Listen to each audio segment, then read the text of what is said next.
संसद के शीतकालीन सत्र में बुधवार को चुनाव सुधार पर जारी चर्चा का जवाब देते हुए गृह मंत्री अमित शाह ने विपक्ष पर तीखे वार किए। अमित शाह बोल ही रहे थे कि तभी लोकसभा में नेता प्रतिपक्ष राहुल गांधी उठे और बोले कि अमित शाह मेरी 3 प्रेस कॉन्फ्रेंस का जवाब दें, मैं उन्हें चैलेंज देता हूं। इसके जवाब में अमित शाह ने कहा कि वो उनके हिसाब से नहीं, खुद से तय करेंगे कि कब किसका जवाब देना है। नेता प्रतिपक्ष धैर्य रखें।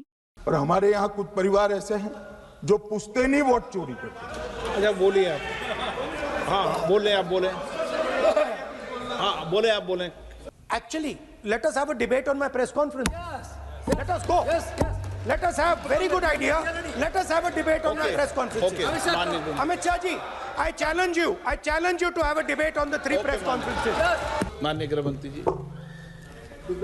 मान्यवर, पहली बात मैं स्पष्ट करना चाहता हूं, मैं 30 साल से विधानसभा और संसद में जनप्रतिनिधि के रूप में चुनकर आता हूं। मुझे लंबा अनुभव है संसदीय प्रणाली का। विपक्ष के नेता महोदय कहते हैं कि पहले मेरी बात का आप जवाब दीजिए, मैं सुनना चाहता हूं। आपकी मुनसफी से संसद नहीं चलेगी। मेरे आप बोलने का क्रम मैं तय करूंगा। इस तरह से नहीं चलेगी संसद। मान्यवर, उनको धैर्य रखना चाहिए मेरा जवाब सुनने का। इनकी एक एक बात का जवाब मैं दूंगा, मगर मेरे भाषण का क्रम वो तय नहीं कर सकते, मैं करूंगा क्योंकि मैं बोल रहा हूं। इस बहस के बाद अमित शाह ने एसआईआर को लेकर अपना जवाब दिया और कहा कि विपक्ष चुनाव आयोग को दुनिया भर में बदनाम कर रहा है। मान्यवर, चुनाव आयोग एक तटस्थता से चुनाव कराने वाला संस्थान बनाया गया और इसकी मान्यता कोई पॉलिटिकल पार्टी ने नहीं दी। भाग और अनुच्छेदों के तहत हमारे संविधान ने दी है और ये संवैधानिक प्रक्रिया है। ये संवैधानिक प्रक्रिया पर सवाल खड़े कर अनर्गल आरोप कर आप पूरे चुनाव आयोग की एक प्रकार से पूरे दुनिया में इसकी छवि को धूमिल करने का काम कर रहे हैं। आपको लगता है कि आप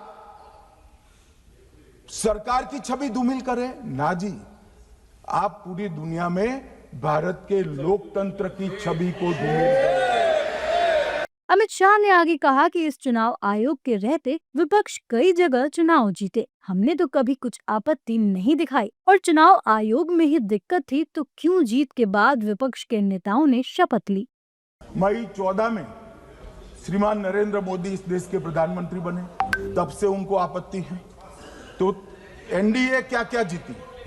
3 लोकसभा चुनाव हम जीते, 41 राज्यों के विधानसभा चुनाव जीते, तो हम 44 विधानसभा टोटल चुनाव जीते हैं 2024 से 25 तक। मगर वो भी 30 चुनाव जीते हैं अलग अलग विधानसभा में, 30 जगह पे।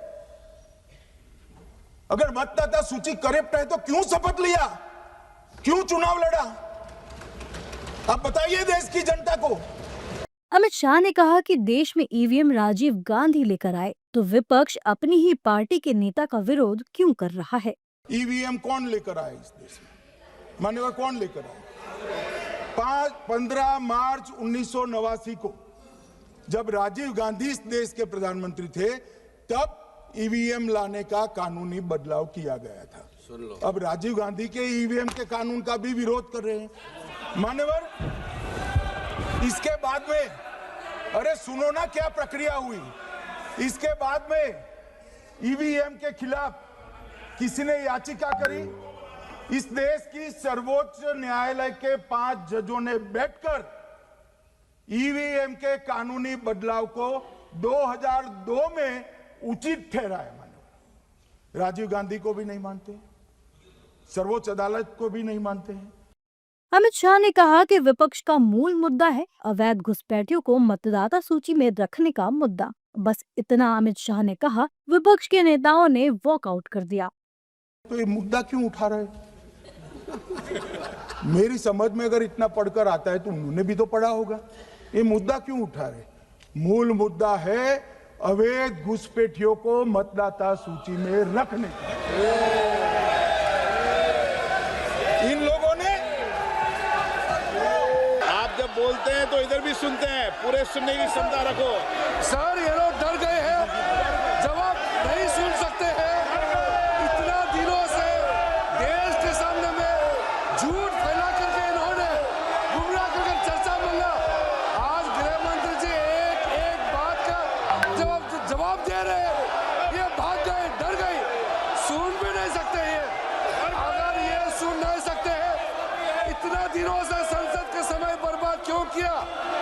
अगर सच्चाई नहीं सुन सकते तो इतना दिनों तक सड़कों पर संसद का समय लोगों को भ्रम फैला करके क्यों समय बर्बाद किया?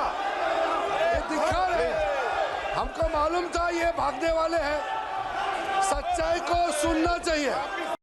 कुल मिलाकर अमित शाह का भाषण सुन विपक्ष का वॉकआउट सवाल खड़े करता है कि आखिर विपक्ष रुका क्यों नहीं। बहरहाल आपको बताते चले कि लोकसभा में चुनाव सुधार पर 2 दिन चर्चा हुई। चुनाव सुधार पर चर्चा के दौरान लोकसभा में विपक्ष के नेता राहुल गांधी, अखिलेश यादव, डिम्पल यादव, रविशंकर प्रसाद समेत पक्ष विपक्ष के कद्दावर नेताओं ने अपनी बात रखी। विपक्षी दलों के वक्ताओं ने ईवीएम की जगह बैलेट से चुनाव कराने, मुख्य चुनाव आयुक्त की नियुक्ति करने वाली कमेटी में राज्यसभा में विपक्ष के नेता और सीजेआई को भी शामिल करने की डिमांड की।